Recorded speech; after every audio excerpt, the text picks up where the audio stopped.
my wife smirked. "Why don't you clean the house yourself?" "I'm not your maid." When I came home after a 14-hour shift to find the place a mess while she lay there, scrolling through TikTok. So I did. I started cleaning everything myself.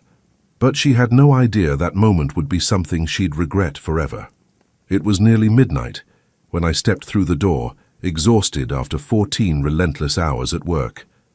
My body ached, my head throbbed, and all I wanted was a quiet house. Instead, I was greeted by chaos. Dirty dishes piled in the sink, clothes scattered across the floor, the faint smell of leftovers lingering in the air, and there she was. Sarah stretched out on the sofa, eyes glued to her phone, laughing at some TikTok video. She didn't even look up. She had spent the whole afternoon scrolling TikTok and browsing online shops, ignoring the growing mess around her. I tried to keep my voice steady. "Hey, could you at least put the dishes away?" She didn't pause her scrolling. "Flat cold. Why don't you clean it yourself?" "I'm not your maid." I felt a rush of disbelief. I opened my mouth, but the words caught in my throat. Then I said quietly, more to myself than to her, "Fine, I'll do it." The silence in the room pressed down on me, heavier than the anger I had felt in months of lonely nights. I used to love the way Sarah laughed, the way her eyes lit up when she got excited about something small. Back then I thought her boldness was charm, but now it's just exhaustion wrapped in stubbornness. I work 14 to 15 hours a day on a project that feels endless, just to keep the mortgage paid and save for our future. Coming home, I'm already thinking about dinner, bills, and the mess waiting for me. I used to imagine her waiting for me, a smile, maybe a hot meal. Now I imagine nothing. A year ago, Sarah quit her job. She said it was because she was stressed, because she needed to focus on family. I believed that we would become a real team, sharing both responsibilities and life's small joys. Instead, she disappeared behind her phone. Even after quitting, she continued using the shared accounts for online shopping and subscriptions, relying entirely on me to manage bills and groceries. Hours of TikTok, endless online shopping, scrolling through other people's lives while ours fell apart. The apartment is full of packages I never asked for, piles of clothes she never bothered to put away, and dishes that multiply faster than I can wash them. I remember the first time I noticed the change. It was her birthday. I had stayed late at the office, trying to finish a report so we could go out the next weekend. I bought a small necklace I knew she would love, wrapped it carefully, stayed up until midnight to hide it on her nightstand. The next morning, I found it in the trash. She said it was old-fashioned and not her style anymore. I asked her why she didn't tell me, and she shrugged, scrolling her phone. That was the moment I began to feel the weight of indifference settle between us. Other little things piled up, refused intimacy, dismissive comments whenever I asked for help around the house, sighs of annoyance when I cooked or cleaned. It wasn't just laziness. It was a refusal to recognize my effort, my existence, my sacrifices. Every "I don't care" or "you always do everything" was like a small cut, and I was bleeding quietly inside. One evening, I tried to talk to her about it. I said, "Sarah, I feel like we're drifting apart. I can't do everything alone." She looked at me, her eyes barely lifting from her phone, and said, "You always make it sound like I'm the problem. Maybe if you weren't so controlling, I'd help." That was the first time I realized that trying to reason with her was like talking to a wall. The anger in me has long faded. Now it's replaced by a deep emptiness. I don't shout anymore. I don't plead. I just feel the quiet despair of loving someone who no longer loves you, or perhaps never really did. And yet, I keep hoping for small signs of the woman I knew. Maybe a smile when I make coffee, a comment about the laundry being done, a simple thank you when I clean the kitchen. But those signs never come.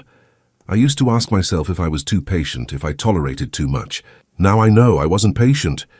I was blind. Blind to the slow erosion of care, to the selfishness that hid behind charm, to the gradual disappearance of the person I once loved. And I've learned, bitterly, that love alone isn't enough to hold a marriage together. Respect, effort, and care are required. When those vanish, nothing remains. I've tried talking, reasoning, pleading. I've tried showing her through actions, through small gestures, through words. And now I understand, it's over. That night I walked into the living room, tired but still hoping for a small sign that she cared. "Sarah, can you please pick up your things?" The kitchen, the living room, It's a mess. She didn't even glance up. Her thumb paused on the screen for a second, then continued scrolling. Why don't you clean it yourself? I'm not your maid, I froze. My hands tightened into fists at my sides.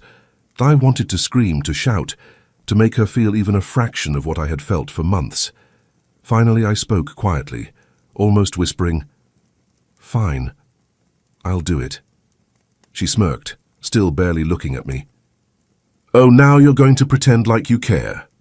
I rolled up my sleeves and cleaned the kitchen and living room in silence, tackling dishes, laundry, and vacuuming, each task a reminder of what I had endured. She watched for a while, curious at first, then impatient. "Do you really have to make such a big deal out of this?" She said. "It's just a few plates, really. Stop pretending you're some martyr." I didn't reply. I continued to scrub, rinse, and dry. I moved to the living room, picking up clothes, stacking them neatly, vacuuming the carpet where crumbs had collected. At some point, she got up and started pacing. "You think doing all this will change anything? That you're somehow proving something?" She stopped in front of me, hands on her hips. "You're ridiculous. Acting like this matters. What's next, huh? You'll be folding my underwear too?" Hours passed. I cleaned, organized, put things in order, and the house slowly began to feel like it should. Sterile, quiet, empty of the warmth it had once had. I cleaned tirelessly for over 4 hours, tackling dishes, laundry, vacuuming, and organizing every corner. Before going to bed, I had quietly prepared the paperwork for the divorce, planning the next step carefully. She sat on the sofa again, scrolling, fuming. "You think you're better than me? Doing all this alone?" she said. Her voice sharper now, tinged with frustration and confusion. I kept working. I didn't look at her. I didn't respond. I had learned long ago that words wouldn't reach her, that pleas wouldn't matter, that anger was useless. Action was all that remained. And in this case, action meant taking care of what was mine to care for, regardless of her presence or absence.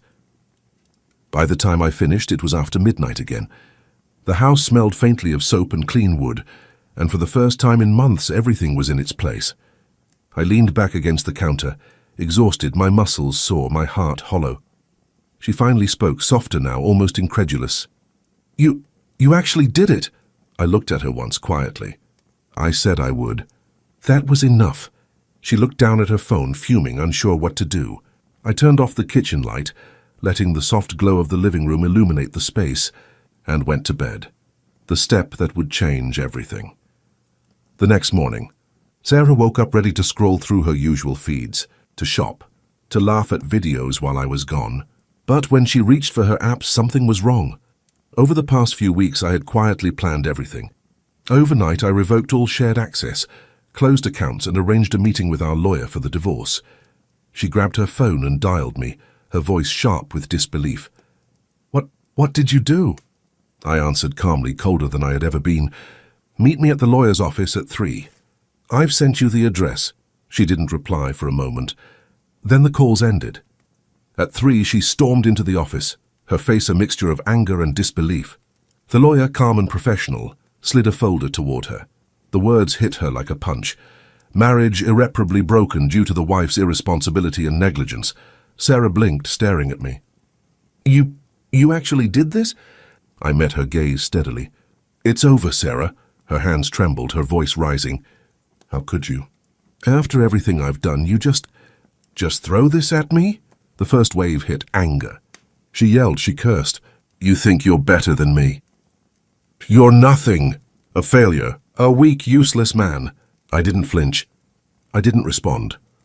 Her words bounced off me, meaningless now. Then came bargaining, the desperate attempt to claw back control.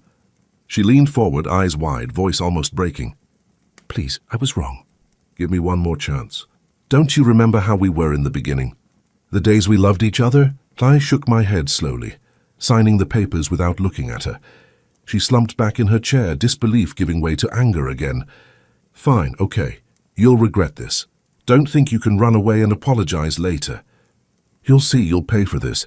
I folded my hands, steady and calm. No reaction. For the first time, Sarah realized this was real. This wasn't a tantrum, a joke, or a bluff. The man she had underestimated, the one she had ignored for so long, had made a decision, and it was final. The lawyer cleared his throat. If there are no further comments, this concludes the signing. The divorce will be processed as stated. Sarah looked at me one last time, searching for a trace of the man she once knew, but there was nothing. Only certainty, and a quiet distance that could not be crossed. Her hands dropped to her lap. Her fury simmered into desperation, into something fragile she had never felt before. Vulnerability. Yet it was too late. I stood, collected my briefcase, and walked toward the door. She called after me, half pleading, half shouting, "Wait! Don't leave like this!" I didn't turn. My steps were steady, deliberate. Every one of them a reminder that some decisions, once made, cannot be undone. Sarah stayed seated, frozen, her hands empty, her voice gone. The anger, the bargaining, the threats, all meaningless now. She had laughed at me on the sofa not long ago, thinking she had the upper hand, and now the reality had hit. I left the office, leaving her with the papers, the truth, and the weight of her own choices. I left that morning carrying only what I needed. Sarah remained in the rented apartment. I moved into a small serviced apartment, simple and quiet, focusing on rebuilding my own life. At first, she was furious. The bills she had always relied on me to pay now came due. The meals she had never cooked were suddenly her responsibility. Her work, which she had abandoned months ago, now became a necessity to survive, though the salary was far lower than before. She struggled with the simplest tasks I had once managed for her: laundry, grocery shopping, cooking. Every day reminded her of the life she had taken for granted. Weeks turned into months. She grew thinner, tired, quieter. The realization of her mistakes began to sink in, painfully and slowly. She struggled with cooking, budgeting, and managing her own life without relying on me. Each small task a painful reminder of the years she had taken for granted. When the divorce was nearly finalized, she found me and asked to meet. When she arrived, her hair was dull, her eyes sunken. Her usual defiance was gone. She looked at me with a mixture of shame and desperation. I understand now," she whispered, her voice trembling. "It's all my fault. Can you give me one more chance?" I had given everything I could silently for years, and she had squandered it. My heart no longer held anger, only certainty. "No," I said, my voice calm but firm. "There's no chance left." Her hands trembled, and for the first time she understood fully that some mistakes are irreversible, that some losses cannot be recovered, no matter how much she begged or cried. For months she would remember that moment, the day I walked away. The sofa where she had mocked me, thinking she was victorious, became a symbol of her own undoing. That laughter, once so casual, was now a memory of the first step leading her into a lonely life, where no one would be there to dry her tears. Some lessons arrive too late. Some chances, once lost, are gone forever. And sometimes the silence left behind is louder than any argument ever could be. To anyone reading this, thank you for following my story. Perhaps it serves as a reminder that love alone is not enough. Attention, effort, and gratitude are what truly sustain a relationship. Value those who stand by you and don't let the ones who care slip away. Once they're gone, you might never get them back.